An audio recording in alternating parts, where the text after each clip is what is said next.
Every Saturday night, we have incredible guests coming into Saturday Night Show from sports legends. This is Patrick Njiro with John Karani, JK on Saturday Night Show. Media icons. Hi, this is Mado, M-A-D-D, Mad with a double D, with John Karani, JK on KBC English Service. Music and entertainment. Pili aka Masala aka Mr. Ho Ho on Saturday Night Show SNS Pili. This is John Katana of the Mushrooms on Saturday Night Show SNS with my namesake JK. Don't miss the next exciting name to drop by on Saturday Night Show SNS with John Karani. Saturday from 8:30 p.m. Hashtag SNS KBC. SNS Guest of the Week. Guest of the Week. SNS on KBC English Service. Saturday Night Show SNS with none other than Nameless katika studio ya KBC English Service. Okay, now Nameless, Manaless imetoka. Yeah. Now there is a guy in Ogopa DJs known as Isa. Yep. Isa, sijui kama ulimkuta hapo ama Isa alikuja baadaye, but the chemistry between you and Isa was legendary. I mean, you guys were like twins. I mean, it's like you understood each other so well. I mean, tell us the journey between you and Isa actually, musically. That was so interesting because by that time I had grown a bit in Ogopa. I'd done, in fact, I had managed to get a major hit when I was in Ogopa. Which was Ninanoki. Oh, Ninanoki. Okay, before actually we go to Isa, let's talk about Ninanoki with Amani. Yeah. I mean, that was an interesting song because there was even a mixture of Kikuyu in that song, and that time you couldn't do that, and you guys did that, and it was big. How did you go about it? Ninanoki for us, like, you know, there are some songs when you're an artist, when you hear it, you know, this is different. We've captured something different. Yes. So Ninanoki was kind of like that. I asked Ogopa, I want to meet this girl called Amani. She had done something in other songs. Yes. And I was like, there's an idea, and I think she's the one who can bring it out the best. So she came in, we met in campus. I was still in University of Nairobi. She was in USIU, and Ninanoki was born. And during that time, I was also beginning to hear about Isa, but I had not met him. Yes. And when I released Ninanoki, my life really changed. It was actually a mega song. Yeah, it was a mega hit. And I remember there was a time you guys were performing at Safari Park. Yes. Safari Park. Yes, and with the money, and you guys basically, it was crazy. It was crazy. The energy and Ogopa. That was when I feel that I was like, yes, we found our sound. On the other side, Isa was also trying to find himself in sound. So we would talk about, there's a guy called Isa, you know, and I was always curious to meet him. And I would ask Lucas, who's this guy, man? They like how he's doing it.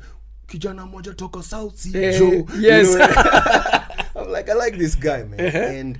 And it's so funny, but we met just by chance, me and him, in a show.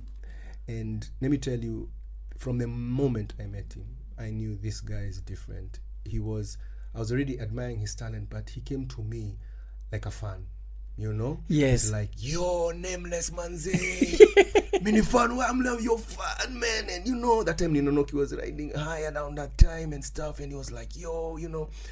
And I was like, wow. Isa, like, it's you know, and we really bonded in that front because he was not showing any airs. He was just like, I like you and I've always wanted to meet you. So we struck a friendship. How talented was this guy? Because most people actually might not understand how talented this guy is. Let me tell you why. For the years that you guys were there, I mean, it's like you guys were ahead of your time. He had his time very short, but he had a very big impact. And let me tell you what was very special about Isa, according to me. Isa, he was so good in reading the market and listening. He's talented, but he could listen and adjust. So let me tell you what I noticed. Isa was very passionate about music, extremely passionate. He was like, what gave him more joy than anything was people appreciating his music. Right? He was very poetic. But then, whenever he'd perform, when we started doing our Gopa tours, he would come to me because now I was a bit older than him, so he was looking at me as his big brother. Yes. And ananiuliza, sijui kwa nini. I mean, I know my songs, people like them, but during shows, I feel the energy is not right. Mm-hmm. And I'm wondering what the issue is. And I remember me telling him, maybe if you simplify some things and, create some melodies that they can sing along to, because that's the thing I do. And he's like, okay, that's interesting. And immediately he took that constructive criticism in terms of what he can do to improve the connection in his performance. And every time he would call me to show me an idea, I would be so amazed how quick he understood how to adjust. And that's when he started showing me songs like Kamata with Mr. Lenny, Mos, and then Boomba. And then now you guys he called me exploded, and told me, he told me there's a song I want us to do together called Boomba. And Boomba was basically a song that we noticed there was haters. At that time we didn't know what haters were. But why is this guy not liking me for no reason? Yes. Because people were starting to beef with us. Villa, you guys had started so as we're wondering, instead of, you're thinking there's no one, we have no beef with anyone. Yes. Why is this guy talking badly? So I used to ask Issa, why is that guy talking badly about? He's like, I don't know. I'm like, did you steal his girlfriend? He's like, no. So we that's when we said, let's do music that shows that, even if you hate us, if you listen to the 2 songs that we did with Issa, yes, they were really addressing the negative energy and showing that we are going to keep going. And that's why it was called Boomba Train. It was like our music is Boomba. And when we wrote it, the first time he showed it to me, I was like, are you serious? He's like, boom, boom, boom, boom, ba. I'm like, atakani simple, manze. Wacha mchezo, bro. But that simplicity was actually that was the thing. The sweetness about that song. That was the sweetness about it. And when he went to Ogopa and we showed him, Lucas was like, this has some magic. And the funny thing I remember also was that after Nina Noki, I was very stressed because I was like, which other big song can I check after Nina Noki? And it because came Nina up Noki now. was too big for me to take Nini. So he said, this song between you and Issa might be the one that will give you. So when we checked Boomba, like straight up, it was like it took us to another level. And it's so funny, it was strategic. We were like, if we do some strong collabos, then every time one person is called for a show, you'll call the other one. Both of you now used to be called the shows together. Yeah. So every time I'm called for a show, I'm like, ukitaka Issa, ongeza kakitu kidogo, exactly. and ukitaka Nameless. Yes. So we started seeing that working. So for me, I felt it was a strong friendship that was blessed. It's called synergy. When people say synergy, it was synergized because we were learning from each other and enjoying the process. Let me ask you. I mean, on a sad note, kidogo. Yeah. He's passing away. Yeah. I remember you guys were coming from Nakuru. Yeah. There was a show in Dimples, Nakuru. Dimples, I was there. Oh, wow. That night. I was one of the people who were there that night. Amazing, yeah. I was behind you guys. Yes. Wow. I actually arrived there just a few minutes after. Yeah. And it just affected me in a bad way, in a very bad way. Yeah. Because you guys, I mean, you were guys who were growing up together in that time. In the industry, yeah. Let me ask you. Yeah. How did it affect you musically? Wow. So for me, my wife tells me that she feels that something changed in me after his passing. And I've always tried to understand what it is. I felt it didn't make sense to me because everything was so perfect in terms of what was happening and what we're doing and the spirit of how we're doing it. Perfect. I was just like, people are connecting with us, we're connecting with them, we feel like we're doing a positive change. Everything is right. It has just taken off. You can imagine you've prepared everything and now you're taking off and you can tell the trajectory is good. And the journey now doors had been opened. Doors are open. And that day I remember, because before that show, at that time, initially, my brand was bigger than Issa's in terms of the national hits. Yes. But because of how he was now beginning to release very many songs that were hits, his brand now started becoming bigger than mine. I remember that was the first show that I told Issa, in fact, you should be the one kufunga show. Kufunga show, Unajua vile mtu akifunga show, yes, huo ndio kusema. Showstopper. And he was like, are you sure? I'm like, yeah. Can't you see? The love is excessive. And for that to happen, like it was like, what is life all about? You cannot overplan things because some things can happen and can affect you. So I feel it also made me just take a day at a time, and appreciate life. The small things in life. Yes. So for me, I think and appreciate maybe friendship and everything you get along the way. Just appreciate those things because for me, I cherish those moments. Yeah, it was just almost 2 years that we created that friendship, and we created lasting memories and music that till today. So for me, I live life to the fullest, because I know even me, like we were laughing together, we were joking 1 minute, and then the next minute I'm like, Issa is not there. So for me, I think that's what changed in me. Musically, it's so funny that you asked musically.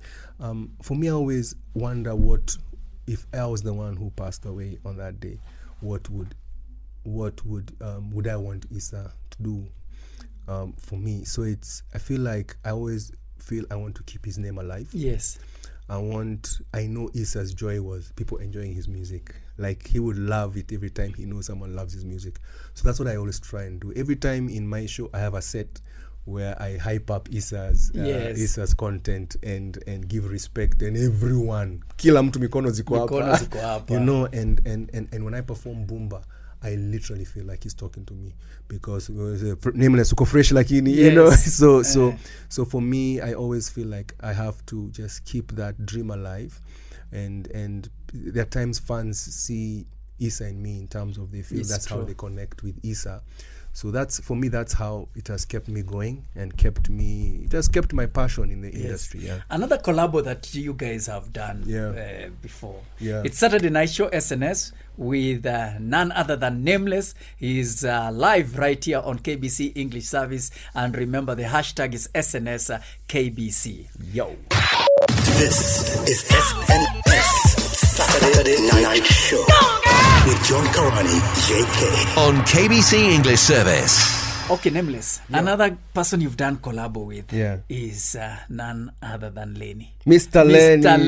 Now, what's the relationship between you and Lenny? And how did you guys come about it? As you said that, literally a week ago, Lenny was home with his bro.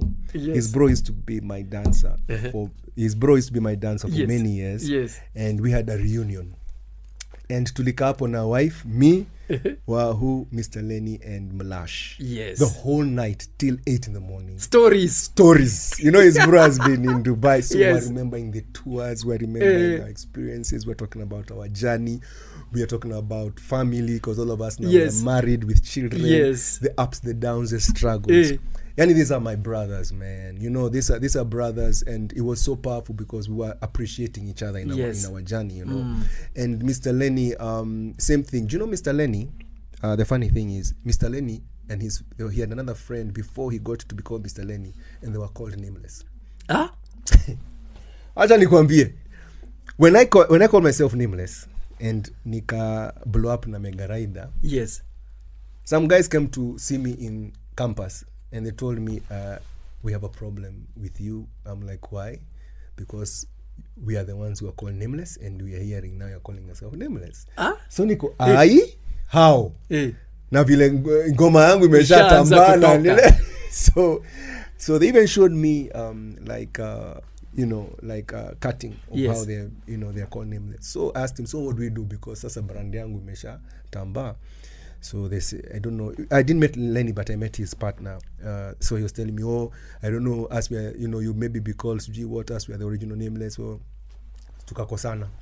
So ikabidi tuseme, wacha mafans watambue. But lucky for me, to be very frank, Mega Rider was very big compared to what they had. So my brand built the one Nameless more than them. So Mr. Lenny, when he joined Ogopa during remix of Wasetu Metoka Githurai, when we were bonding in our tours, he told me, do you remember these guys called? I was one of them. I was like, Paul son. I didn't know, bro. So we became friends because we realized we are easy guys. And from that friendship of we used to do a lot of tours together, Ogopa tours. Yes. The same thing happened. We're like, I get drawn to people who are talented but humble. Yes. And he's one of those guys who I felt are very talented, but very humble about their talent, and just feeling like I've just got something. Because you had also a very good chemistry with him in terms of the collabos that you had. Exactly. Yeah. So and we toured a lot with Mr. Lenny. Yeah. So I remember him coming to my siku hiyo nilikuwa na that time Boomba niliandika nikiwa kwa SQ. na Issa tulikuwa kwa SQ yangu hapa South B. Yes. Tukaandika Boomba na Maisha. Mr. Lenny nilikuwa nimeingia one-bedroom house. It was a big deal for me. Yes. So we wrote Juju in that one bedroom in South B. And he came up with the chorus, Juju, and then I came up with the verses. And when we took it to Lucas, he gave us such an amazing track. And I remember that was my first video. The first visual video. You know, before we never used to have videos. Yes. So unakuta mtu anaweza enda Kisumu aseme ni Nameless na watu watajua kama exactly. ni kweli. So you need to know. You need to know visually. Yeah. Yes. So Juju, if you check it out, that was our first video. It was an amazing video that I even watched till today. Yeah, by the way, even up till today. Well, like wow, we put a lot into it. So me and Lenny basically we are brothers. This is SNS Saturday Night Show with John Karani, JK. On KBC English Service. It's Saturday Night Show SNS right here on KBC English Service. Na tuko na Nameless mwenyewe ndani ya nyumba. He is our guest on Saturday Night Show. Now, there were songs like Deadly, Holiday. Hey. Eh? Manze? And then there was this one, I'm Coming Home. I'm coming home. Okay. This one, I'm Coming Home. Basically, what was it all about? Because it's like it had a message for someone. It had a message. Let me tell you, Coming Home, I was approached, very interesting. I was approached, this was later in my career. This is after my second album. Yes. Because Deadly and Holiday was my first official album, which was called On Fire with Ogopa. Coming Home was when I was at RK's. Yes. Abuja. And this is a time when now we are doing things like Caribbean and Sahara. So I was approached by Sony International to do a song for the World Cup in South Africa, which was in 2010. So they're like, we want songs that celebrate sports. And I, when they gave me that jukumu hiyo to come up with something they wanted from different parts of Africa, I was feeling a lot of pressure, and I was like, what should I write? Sing and write about sports. And all I remembered was whenever I would go out to perform on tour, I always felt like I'm carrying Kenya on my back. Yes. I always felt like I have to do well because you don't want to let down the country. Every time I would be like, when I'm in America tour, I'll be told Kenyan artist. When I'm in Australia, Kenyan artist. So I always used to feel that, and every time I would do something good, I would feel that pride. And when you say coming home, you're coming home feeling satisfied. I've represented my home well. Wow. So it was a song for champions who feel they've represented. So when we wrote the chorus and the lyrics, Sony was very happy. So that's the song that can even be played for Eliud Kipchoge. Right? Oh yeah, they do that. They do that. Oh, and then if you notice the music video, yes, I got so that was the original, and then I did a remix. And kwa remix, in the original hakuna Kiswahili, because I remember when I was writing it, I wanted anyone in the world to understand the words. But when I was doing the remix, nikaongeza narudi nyumbani. Nyumbani. So that was because I wanted now the Kenyans to feel tunasikia Kiswahili yetu hapo ndani. So that's when I literally went to so many the rugby captains, Kina Collins Injera. I went to the athletes. I went till Eldoret to get people to sign for me to allow me to use their images. Yes. So if you go and look at Coming Home, the song, I have all these top sportsmen, just celebrating victory. And for me, it's where music and sports come together. Great mix of music on SNS Saturday Night Show on KBC English Service.